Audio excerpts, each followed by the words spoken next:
buku teks digital. Dan bahan dekat sini nampak kan? Klik dekat sini nampak tak buku teks? Klik buku teks only. Pergi dekat ke bawah sikit. Cari apa? Buku tahun 4. Okey. Tahun 4 only. Boleh? Lepas tu dekat sini SK only. Okey, scroll ke bawah. Jumpa tak yang ni? Tahun 4 bahasa Melayu. Nampak? Bahasa Melayu tahun 4 buku teks. Nampak? Klik pada buku. Nanti dia akan keluar dekat tab baru macam cikgu. Ada tak keluar macam cikgu?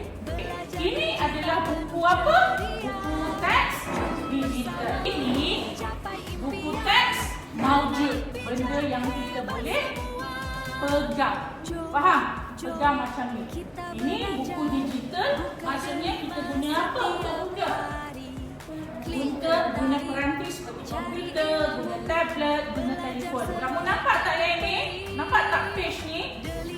Semua orang cuba typekan dekat situ 90, lepas tu enter.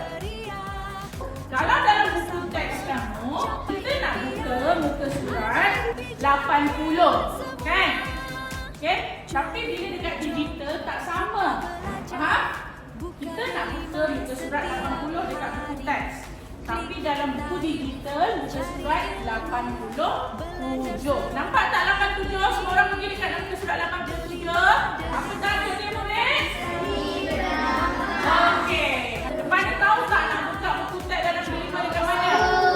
Okey. Faham kan? Contohnya, kamu tinggal buku teks kamu kat sekolah kan? Tapi kerja rumah kena buat dekat rumah. Boleh tak buka buku teks? Boleh. Buka lah dekat kelima. Faham? Cikgu ajar dulu, ini ada page. Betul tak? Dan kamu letakkan muka surat. Ini untuk kamu download. Nampak tak ni? Okey, ini untuk print. Kamu nampak tak ni? Tolak dengan tambah ni. Apa fungsi tolak dengan tambah ni? Okey, semua orang klik pada tolak.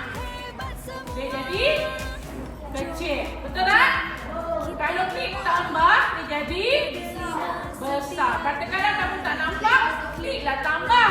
Klik tolak, bagi kecil. Klik tambah, bagi besar. Boleh? Cuba baca Hadif dan kawan rakan-rakannya. Hadif dan rakan-rakannya semua adik-adik rangka besar. Di situ mereka membaca panduan berita di ruang ceritakan. Semua orang dekat classwork ada nampak kan? Seni benang ni, pemahaman seni benang emas. Nampak? Okey, semua orang klik dekat sini. Okey, kamu nampak tak yang ni? Notebook LM ni. Okey, tekan dekat dia.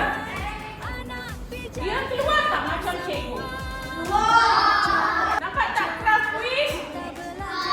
Okey, tekan dekat situ. Nampak? Dia keluar macam cikgu tak? Okey, sekarang ni nampak tak ni? Besarkan dia. Okey, macam cikgu tak?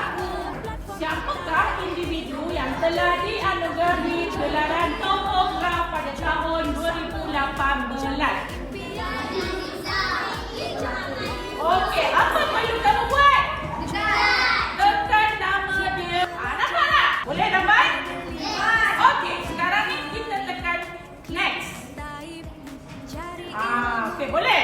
Berapakah umur Puan Aziza semasa beliau diiktiraf sebagai tokoh? 80. Okey, tekan 80. Betul atau salah?